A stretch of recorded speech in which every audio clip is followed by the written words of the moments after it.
Is this the one and only Michael Sweet? This is. How you doing? Good, Michael. How you doing? Welcome back, man. Yeah, man. Good to be back. Sorry I'm a little late. Oh, that's all right. That's quite all right. So, I guess you guys are pretty excited now. The album is out. Yeah, it's been a long time coming. We've been talking about this for months, and you have all this anticipation, and then release day comes, and it feels like it's over. It's crazy. But yeah, I mean, we're excited. We're really pleased with how it turned out, and so far so good. Everybody seems to dig what they hear. Yeah, I mean, I'm loving it. And as a matter of fact, it was funny because, I'm saying to myself the other day, like as I'm listening to it, I'm like, you always hear artists when they put out a new album, they're always naturally going to say this is the best we've ever written, the best music of our career, et cetera, et cetera, et cetera. But I'm saying to myself, like, Michael and the guys, like, I seriously think each album they really are putting out better and better music. And I'm like, what's the secret? Like, is it becoming, like, an easier process for you? I mean, has working with other artists... There's a few reasons. I mean, and I got to agree with you. I mean, I know what you mean. A lot of bands say, I hear it all the time, that, hey, this is the best stuff we've ever released. And then, if I'm a fan of the band, I'll go listen to it, and I'm not agreeing. I'm like, right. I'm hearing it and thinking, okay, this is okay, but, oh, gosh, it's not even close to their heyday. But the funny thing about us, about Stryper, and I'm not one of those guys. I have ears. I'm not going to sit there and tell you or the fans, oh, this is great when it's not. I mean, I would just keep my mouth shut and not say anything. Right. Because I'm not going to blow smoke up anybody's rear end. And it's like, if it's good, I'm going to say it. If it's not, I'm not going to say it. And I feel confident 100% that this is the best stuff we've ever done. I mean, it is. Fallen and No More Hell to Pay are two of our best albums, period. If they were released back in the 80s, they would have been our biggest, most successful albums, absolutely. Right. And the reason why it's happening is there's this, I've kind of figured out a formula to produce, to write songs, the style. I figured out what fans want. I figured out what we want. And I've been able to kind of merge the two together so we're all happy. And we're able to go in and make albums that we love and that the fans love. And, it's got the old flavors and what people expect, but it's got a little modern twist to it so it doesn't sound cheesy, dated. Right. And we're able to make it work. And actually, I mean, you guys went, like, heavier on this album as well.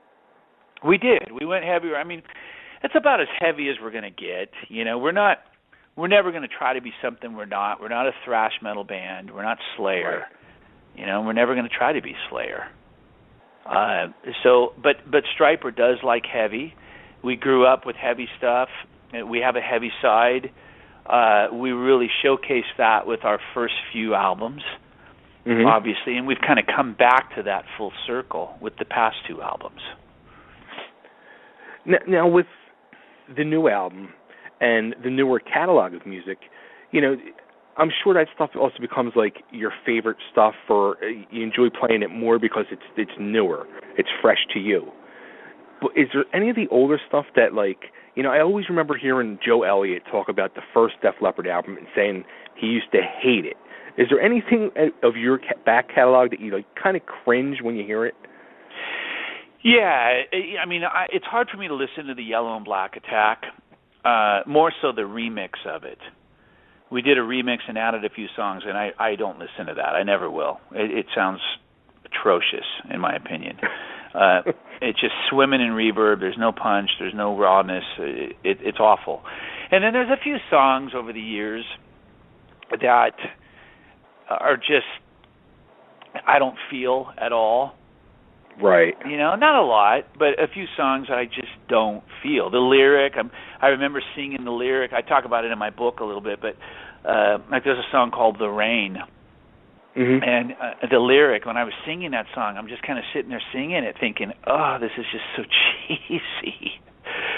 You know, cars, mansions, and planes, income that never refrains. The more you receive, you know, it's just like, it just felt uncomfortable singing it, and I couldn't relate to it. Right. And there's a few songs like that, but not very many. You know, I'm pretty pleased with most of what we've done over the years. Cool, very cool. Now, how about too? You guys did the Sabbath classic, After Forever, a cover of that. What made you guys choose that one?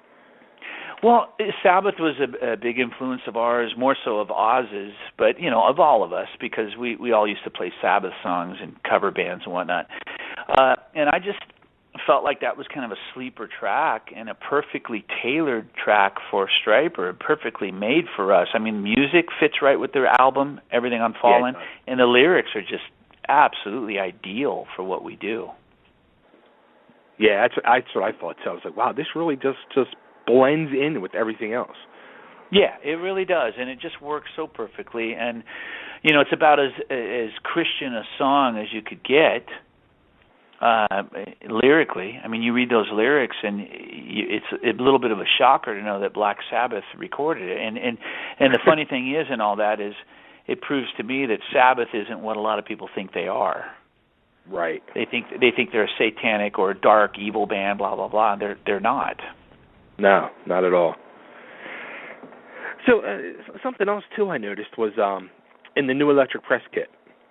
At one point, Tim was saying how, you know, and it kind of was like the same vibe from all you guys were saying, like, you guys really enjoy recording because you're all together. And I was thinking to myself, like, wow, like, it's not like you guys are on the road a lot anymore. You know, you do shows here and there. It's not like you're out spending months at a time. So it's kind of like now, I guess, like, the time that you guys really get together and be together, like that band and family again, is like when you're recording. Yeah, it's true. I mean, we do get to spend a lot of time together when we're recording. The guys come out for a couple of weeks and they stay at our house, and we hang out together for 2 weeks and have breakfast and lunch and dinner and watch movies together and, you know, go down and learn songs and play and practice. And then once we're ready, we go up to the studio, which is in Massachusetts as well. We drive out to Spirit House, and we're there for a couple of weeks recording. Same thing, eating there, sleeping there, recording, and we're basically living together for a month. And it's really cool because we get to hang and just have a good fun time, and that translates over to the music and to the tracks. You know, our fun is heard, I think, on these albums. Yeah, definitely.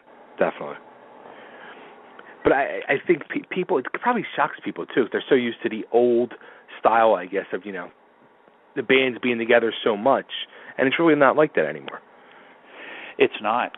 I mean, everyone is so quick to just pass tracks around. You know, they record drums one place and send the tracks out, and the guy does his guitars in another place, and there's not a lot of albums that are done where the whole band is in the room these days, which is just so odd to me. I mean, I get it. You know, sometimes you have to. I did that to a degree on the Sweet and Lynch album. George tracked his guitars out in L.A., and James Bryan and I tracked everything else out here in Mass. But I prefer to do it all together in the same room.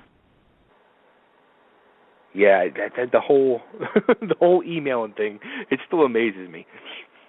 Yeah, I mean, and it works sometimes. Sometimes you never know, but I can hear a difference. I mean, when a band's in a room together and they're tracking together, there's just something that happens. It's got a little bit more of a energetic feel to it. Right. Definitely. So the new album, it is called Fallen, and the album cover, it's got incredible artwork, and it looks like, you know, I guess like an angel or something is being cast out of heaven. Yeah, what it is it's Lucifer. Before he was Satan. If you believe in the Bible, that the stories in the Bible, and you know he rose up against God and tried to take over heaven through pride, and wanted to be like God, and be God, and God said, "You're out of here," right, and booted him out. And you know, he had a third of the angels that followed suit that wanted to go with him, and they were cast out of heaven, and that imagery on the cover portrays that. Okay. Any special reason why you went with that theme for this album, or? Not really. Just I was feeling it as I was writing the song, Fallen itself. I just felt like this is a cool concept. This is a good album title. I could picture the artwork in my head, and I just felt like that's it, Fallen. And then I ran it by the guys, and everyone liked it. You know. Cool. My brother especially. My brother's really a visual guy. And when it comes to the visuals, if he doesn't get something, it'll make me question it. Right. And when I ran the idea past him, he really liked it. So I figured, okay, this will be cool, you know. Well, he is the visual timekeeper. Exactly. Exactly. Now, something you guys are doing, a contest I guess you guys have just started, you just put together, the Scream for Stryper contest? Yeah, exactly. We're giving away a guitar, and people can try to scream. I put up some videos a while ago of me screaming, and it was more so just to kind of shut up the naysayers, like, oh, Michael can't scream anymore, or he doesn't really do it live, or this and that. And I'm like, okay, really? Well, here you go. You know, put that in your pipe and smoke it. And we've decided, because it was such a great response, an unbelievable response, we decided, hey, it'd be kind of cool to do a contest and get people to send in, put videos up on YouTube of them screaming. And there's some pretty darn good ones out there. And whoever we pick as the winner, they're going to win a guitar, Washburn Guitar, which is a company I'm endorsed by. They just made 2 Michael Sweet models recently. So the one I saw that so far that I thought was really good was it was a guy from Brazil. Oh yeah, right. Yeah, if it's the same guy I'm thinking of, he is really good. He's a good singer, man. He came up and jammed with us. Oh, really? In Brazil, yeah. Nice. Now, how are you going to pick?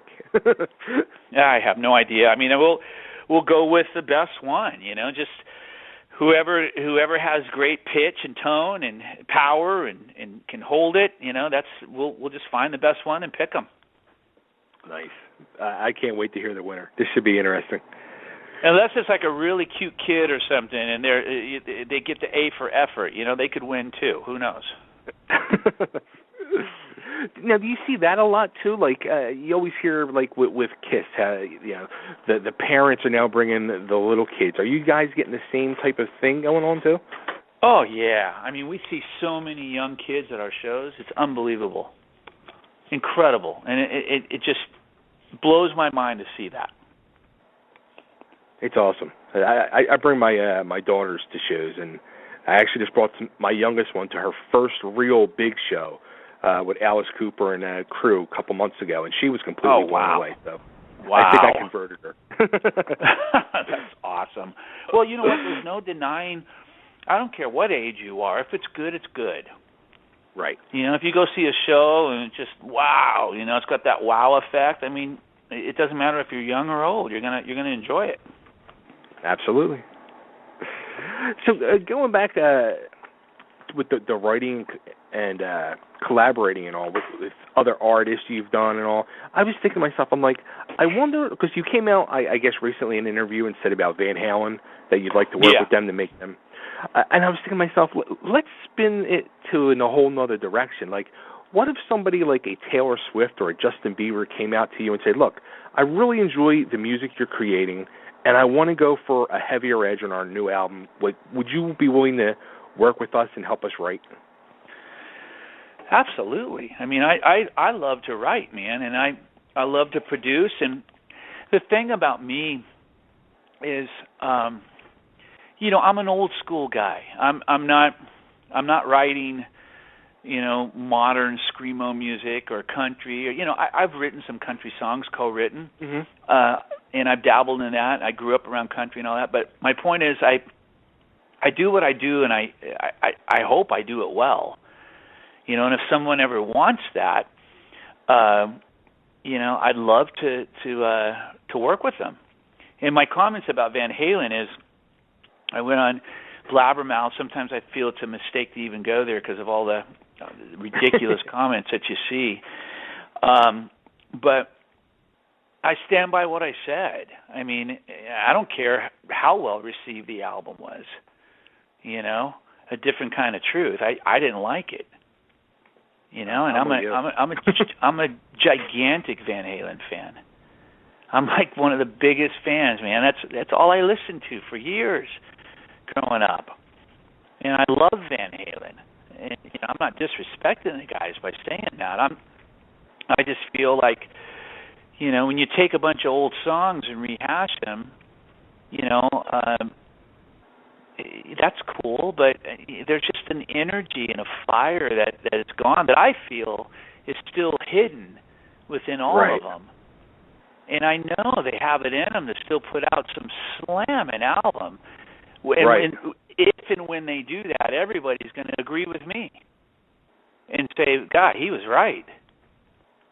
I agree. And I think the heart that's missing there is that Michael Anthony piece.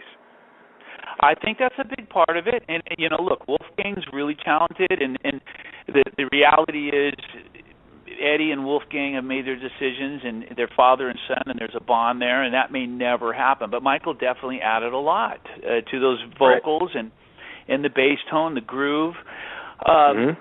David Lee Roth, I think he's got it in him too. A lot of people say his voice is gone, and I don't think so. I think he just kind of needs to be retaught how to sing. You know, he's changed his style of singing a lot. Yeah. And instead of singing, he just kind of, you know, he throws lines out and he shouts, and especially live, you know, he doesn't sing the melodies. Right. But I think he still has it in him if he's produced properly to sound a lot better. But man, it's all about the songs, though. They are not putting out or writing songs like they did off of the first 4 albums. And people say, they get older, you move, you change. Really? Well, Stryper just proved that that's baloney. Yeah, you did. I mean, you know, come on now. I mean, you could get back to your sound very easily if you want to. If you don't want to, it's never going to happen. Maybe they don't want to. Who knows? Yeah. I said that about the Boston album too, the last Boston album. I mean, I became a fan of Boston from the first album. It blew everyone away, the world away. Sure. They could make another album like that again if they really wanted to. This last album they did isn't even close. It doesn't even sound like Boston anymore, to me. That just, I mean, when you're able to say stuff like that, I mean, it shows that, all right, yes, you're a Michael Sweet of Stryper, but you're still a fan of these bands you grew up with, and you're still a fan of music. Yes, and I'm not saying it in a negative way to just dog these guys. I love Van Halen. I love Boston. I respect them. My gosh, I was in Boston. Right. I mean, I'm not trying to cut them down and be a jerk. I'm just stating something that me as a fan would love to see. I'd love to see Boston or Van Halen and Journey. There's so many bands I could list. Right. Go back in the studio and make one of the best albums of their career that holds its own against their biggest, most successful albums. And I know all of those bands can do it. Do you think maybe too, with the record industry being the way it is, it's kind of like, you know, we don't have to go full tilt. We can just put something out, and it'll give us an excuse to tour. Or... Totally. And what a terrible attitude to have. If that's the case, if you're right, and I think you are, wow. I mean, I thought making music was about the art and love of making music. Right. Not about, like, not caring or, you know, the music industry's changed, so why should we try? And this, I mean, see, Stryper will never have that attitude. We will always make music, and we will always give our all and our best, and we will always try to outdo our last one. Well, it seems like you keep doing it. Well, we're gonna keep trying. You know, maybe maybe we'll have a time where we throw out, an album that doesn't get good reviews or isn't up to par. But I tell you what, it won't be because we didn't try. Right. We'll give our all, always. Are you guys going to be doing any touring on this album, or? We're going to be touring starting in April through to November of next year quite extensively. Okay. I'm working on a new solo album right now. Oh, wow. I'm writing. I just started writing, and I go in and start recording on the 16th of November, and that's going to come out in May or June of next year. And, and we're talking about another Sweet and Lynch album, George and I. Oh, cool. So there's a lot going on. The last time we talked to you, it said possibly you guys were talking about like doing like a docking type thing with you fronting the band. Is that still in talks? George and Jeff they asked me to do that, and I just don't know when that's going to happen. Jeff is real busy with Foreigner, and George is busy. Sure. I'm busy. We're all busy. It's hard, but I am going in the studio with Van Halen in 3 months and producing their album.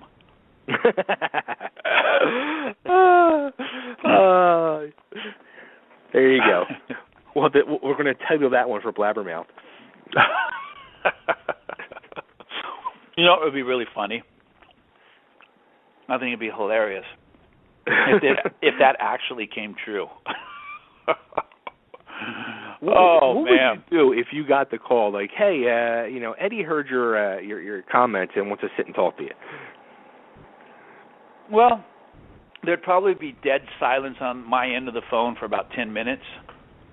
And then when I got enough nerve to say something, I'd say, "Really?" I'd be floored. I'd be floored, but I certainly wouldn't be nervous about doing it. I mean, I feel that there's no one better for the job, and I don't think I'm delusional by saying that. I mean, I'm a huge fan. I know their music. I grew up on it. I'm a singer. I'm a guitar player. I'm a songwriter. I'm a producer. I stay up on modern music. I could bring a little bit of a modern flair without making them sound like a modern band. I know how to get the job done, man, and I could totally be a great candidate for a co-producer on a Van Halen album. Absolutely. So, all right. So, beside working with Van Halen in 3 months, and you got George Lynch coming up, is there anybody else you'd like to work with that you just haven't had the chance or been talking with and trying to get it together? Oh, man, there's so many people that I respect and admire. I love Queensryche. Todd La Torre, I'm a huge fan of. I would have loved to have produced their last album. Maybe someday in the future I'll get a shot to produce those guys. I think that I would absolutely deliver one of their best albums. I know it. I know I would. I'd love to work with Glenn Hughes. I respect him immensely and think he's just incredible. I love Tony Harnell. I love Journey, Boston. I have such a connection with Boston, obviously. Sure. I'd love to work with them. Just anything that's a challenge to bring out something that hasn't been brought out in a long time. I'm there. I'm all over that. Nice. I love challenges. Now the real question is, and we talked about this last time, you just go nonstop, and I'm kind of the same type of person, especially in my head, I have all these ideas and things that, I want to work on or I'm starting to work on, but I can never find the time to really devote to them. How do you find that time to devote and finish the product? Well, here's the thing. Once I dive into something, I'm in it till it's done, because I'm ADHD. I was diagnosed with that a while back, so I'm able to hyper-focus and put my attention on that project exclusively till it's done. I get obsessed with it, But when I'm done with the project, the tricky part is getting me to start the new project, because my mind is kind of all over the place. And I can get sidetracked real easy. But man, I'm OCD and I'm a perfectionist, and I love to dive into stuff and tackle it. I'm a hard worker, I love to stay busy. I mean, I do if I could. and I had the bands lined up and the projects lined up, I'd do 4 albums a year, no problem, and I would love every second of it. Wow. That'd be awesome. That'd be great. Yeah. How about, we're almost doing that now. I mean, Stryper, we released 4 albums. I released a solo album and a book and a Sweet and Lynch album and a couple of Veronica Freeman songs in the past 3 years. So I'm almost there. You're almost that's a lot. Wow. Cool. So all right, so the new album Fallen, it's out now and everybody can get it where at? They can get it anywhere you can buy music. Amazon, iTunes, FYE, Best Buy, Kmart, Walmart, pretty much anywhere you can find music, man. I know it's streaming as well. Spotify has it. So it's out there, man. It's out there for everybody to hear and buy and see and hold. Is there any vinyl copies out? Because that's like the whole new thing now. There are. Those are available on Amazon as well and through our website. Cool. There's a limited run on those. I want to say maybe 1,000, if that. Okay. So it's a very limited run. Yeah, yes. That's what everybody seems they're doing, like just a limited run. Plus, I mean, everybody keeps saying how expensive it is to make vinyl now. Oh my gosh, it's so expensive, and part of the reason for that is they can't keep up with the supply and demand is ridiculous. A lot of these plants that are pressing vinyl, they just can't keep up with it. Wow. And they're back ordered, and they're looking at a long turnaround, and the cost of doing it, and it's very expensive. That's why you got to pay $27, $30, $35, $40 for a vinyl. Yeah, it's kind of crazy. It's not like the days of going to the store for $5.99. No, it's not. Wow. Well, cool. And the one thing too, before I let you go, was I was kind of surprised when, and you had just mentioned it, the whole Spotify thing. Yeah. When I saw the Spotify, I saw a picture of you guys earlier with all the logos of where it's available, and I was like, oh, the Spotify. I know, man. It's just so weird. It's such a strange time that we live in. And the thing about Spotify too is, as you already know, I'm sure, the labels make out, the bands don't. Right. They're trying to, change that.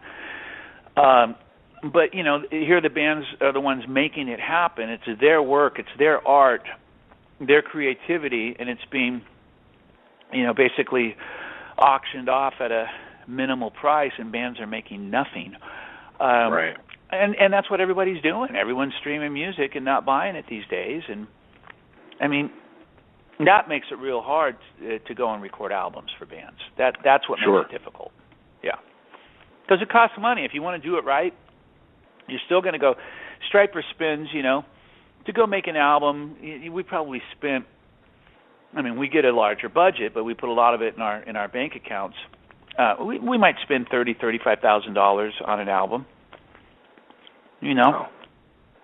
Compared to the past, where we spent $200,000 or $300,000 on an album. With technology now, it's a lot less, but it still costs money. Right.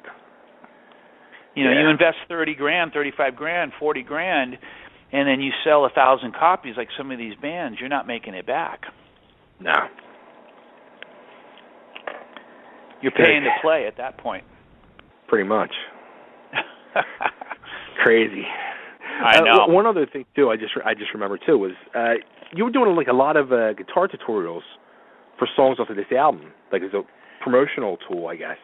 I was just kind of showing people how it was done and how it was played, and I figured, why let some guy? There's some great people out there on the internet showing people how to play these songs, and I figured, you know what? It'd be kind of cool coming from the band directly. Yeah. And then I thought, like, have you ever thought about doing that more, like doing like an online guitar class that you did like once every so often and taught some songs to people? I have, but to be honest with you, man, I don't really have the time. Yeah. And that's a lot of work. And you got to be able to if you're going to do something like that, you got to be able to really, keep up on it and keep it updated, and otherwise you're going to lose customers and you're going to lose people who are subscribing. And I just don't have the time to do it. I'm traveling so much and writing and performing and producing. But I do it randomly at my own leisure, and for free. Cool. I mean, I don't know, man. I wouldn't want to charge for something like that. I'll just keep doing tutorials and throwing them up there and do it for free, Nice. Very cool. Well, there you go. It's always a pleasure, Michael. I'm loving buddy, the new likewise. Album.